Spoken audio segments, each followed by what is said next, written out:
Hi everybody, I'm Zach and I like movies, and I come bearing some sad news because it was announced today on a Facebook post from his family that David Lynch passed away today at 78 years old.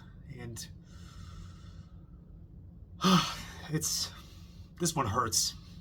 This one hurts. I'm not gonna lie. I'm still kind of in the midst of processing it myself. It's uh, it, it's just kind of it's surprising, but it's also not surprising. It isn't not surprising in the sense that I've been if you've been following his news and his accounts, he's been in poor health.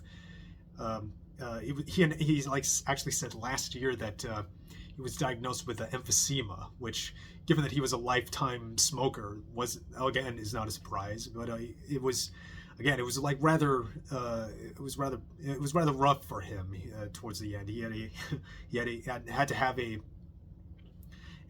oxygen tank just to kind of get around the house, and so it was no so like it's not surprising in this sense, but also surprising because David seemed like one of those talents, one of those kind of odd personalities that you kind of just thought would live forever. He certainly did feel like very otherworldly, like he came out of like is some kind of person that came out of a spot in America that you never really thought to look from. And I think that's what's been so that is what's so what really just made him so singular. There really was nobody else like him, and like I said, I'm still kind of processing it but I also feel like I should say something because what a talent, what amazing movies he's done. Even from the jump with his stuff like Eraserhead. Like I still remember the first time I watched it. That was my first David Lynch movie, and it was something that I hadn't seen at the time. I think it was like maybe 16 years old. And I saw it like in the dead of night, and I was just completely blown away. Like I had no idea what was going on, but I remember feeling such an excitement about that. There was a real it felt like there was something, it was something new, something exciting, something very just kind of very shocking, and like also something scary. And scary is something that I think people tend to gravitate towards with Lynch's work. That's sort of like how you can try to put David Lynch's entire artistic style into words. Like one of my favorite things about him was that he just refused to elaborate. One of my favorite sayings. Sorry, one of my favorite things from him that he said is Eraserhead is actually my most spiritual film. And the interviewer asked him, would you care to elaborate? No. And that's David. That was what made David Lynch, is that he just wanted to let his work stand for itself, and there was so much beauty and there was so much beauty and a respect he had for film as its own language and its own its own art. And with David Lynch's art, there is so much that you can like describe. Sort of like you can't like really pin it into one thing. It's because it's like not that it was varied, but that it's so just hard to put into words. Like it's dream. It definitely is like dream like, and his stories often played on dream logic, but they were so nightmarish intense. Like I know when I think of like his films, I often think of the sound of his films. Like Eraserhead it's like industrial and broken down, and it's like you're feeling like this like hum around your head, and it's like it's like these like quiet fears in the back of your mind getting louder and louder until they just start screaming at you. And like again with horror, like Mulholland Drive. I'll never forget. I'll never forget what's behind Winky's Diner. Good lord. Uh, and I was so and there's a and again it's a lot I could say and but I think other something else that I think of with David Lynch's works, not just how singular they are and just how like so him they are. It's their heart. It's his compassion, because I really do feel that David did care. He cared. He's very worked very gently with his actors, especially the women he worked with.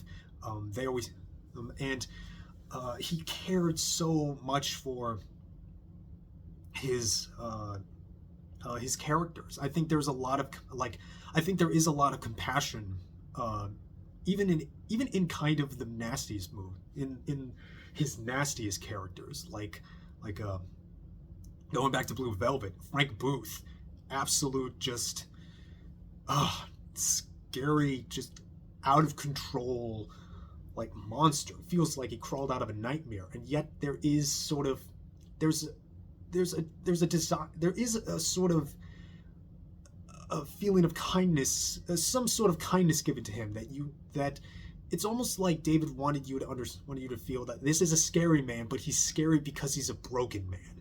He's a sad man, and he's lashing out at the world so violently and so volatile. And of course, there's compassion for his protagonist. Probably the most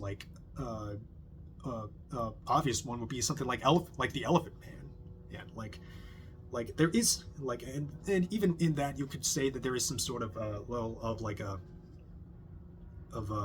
a sideshow aspect in how Mark is looked at in that film. But there's so much there's so much want to be kind to him. You want people, you don't want to just feel for him yourself. You want other people to see how you see him. And that's what's so striking and beautiful about that film. And actually there was a film of his that I saw for the first time just last year called The Straight Story. It's a very straightforward film. It's about an old man whose brother has a heart attack, and he decides to visit him 3 states over by getting there by lawnmower. And it's kind of a weird story. Again, simple one, but the journey of following this old man and the feelings evoked of arriving there is so, its heart is on its sleeve, and it's so, again, it's that compassion that he had. You want to know more about these people, about this old man and the people and his brother, and what their relationship is like, why it crumbled, and why and all these people that he comes across. I'm thinking back on the ending moments, and it just kind of wowed me that it was the way it is. And that's a lot of David's movies. They kind of just leave you in awe a lot of the times, whether it's his more nightmarish stuff, say Lost Highway, certain aspects of Twin Peaks, which I really have been meaning to rewatch again. It's now's as good a time as any, I guess. but also even his most outlandish stuff, like his Dune movie. I think there is even in how fascinating kind of a failure it is. I think it's so fun too. It's just so weird that you gave this guy this adaptation with this amount of money. It's still kind of a crazy ride to see, even in the wake of Denis Dune and all the massive success that brought. But it's there's just something about David that you really couldn't love, or even his in his acting performances, whether it was on Twin Peaks or his absolute scene-stealing performance in The Fabelmans as John Ford. Just I keep coming back to that scene so many times because of him. Just the way he just like he just like shambles in and like he puffs his cigar time after time, and he's hilarious in that. He is, man, he was just such a fun personality to watch too, and you wanted to know more. You just kind of wanted to, again, I wanted him to just live forever. And I loved his weather reports too. They were so fun. And just it was nice seeing him every so often. And yeah. Really was no one else like David. Just so really had a finger on the pulse of your dreams and your nightmares, and uh, kind of this and kind of wasn't afraid to like show like he was probably the best at one of the best at least of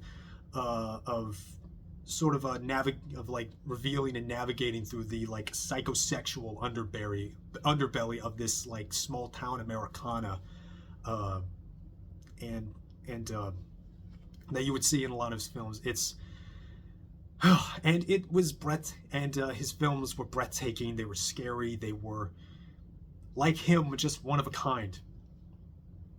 And I'll miss him. I will miss him. This is a sad day, but yeah, I'm grateful that he was here for us, and like he would say, sorry, ooh, sorry about that. But like it would say, and as his family said in the post, there's a big hole in the world right now, and he's no longer with us. But as he would say, keep your eye on the donut and not on the hole. And that's David. Now it's great. Now it's a great time for me to rewatch all of his movies and really focus on that donut. Yeah, I'll miss him. I'll miss him. I guess that's it. What would you say is your favorite David Lynch movie, or David Lynch project? One of his short films. What was it about David that you liked the most? And I think that'll be it. I think that's all I can say right now. I'm gonna